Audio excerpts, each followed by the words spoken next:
Welcome back. Thank you for your huge response online to our special series, The Changing Face of Sydney. Tonight, we examine how after years of spreading out, Sydney is finally growing up, literally. Urban sprawl is no solution to our housing shortage and inflated housing market.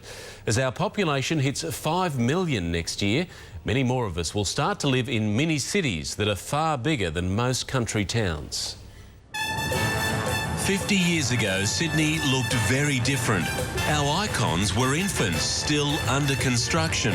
Our health and safety not quite as rigorous. Up, up, up. More office space for more office workers. But our skyline was changing. It felt dramatic then, but nothing compared to what's coming. The face of Sydney is constantly changing. Behind me is Barangaroo, once known as the Hungry Mile, once a bustling port.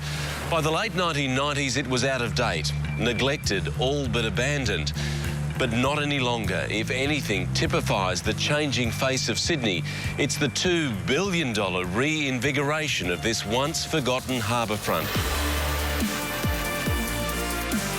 8 prime hectares of hotels, offices, shops and apartments.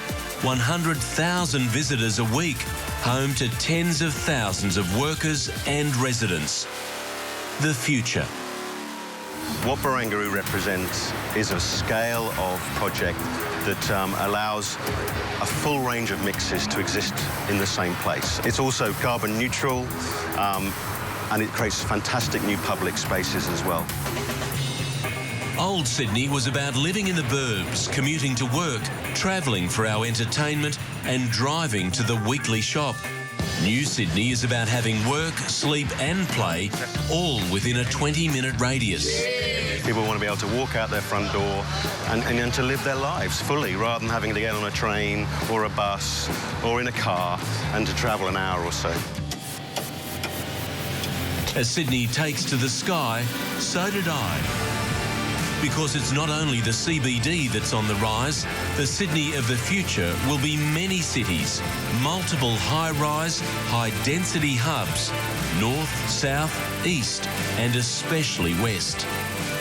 Right below me is Parramatta, the geographic heart of the city. What's about to happen down there is a multi-billion-dollar transformation. Imagine Shanghai on the Parramatta River, a multi-billion-dollar rebuild including Sydney's tallest residential tower, 53 stories high. There are even plans for a beach. The vision for Sydney has to include Parramatta really genuinely becoming our second CBD. Former Lord Mayor Lucy Turnbull says it's the way of the future. And similarly, the Penriths, the Liverpools, the Campbelltowns, the Blacktowns, the Chatswoods, they have to really fulfil their destiny to become great cities within our metropolitan city. The quarter-acre block has had its day.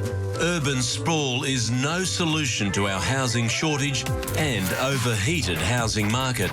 Sydney's population is simply growing too fast. It is going to mean different lifestyles, more densification, living in vertical communities. And just down there is another prime example. Let's land. I'll show you why.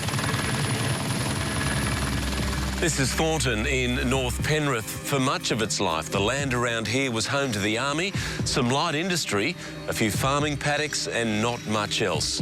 Not for very much longer.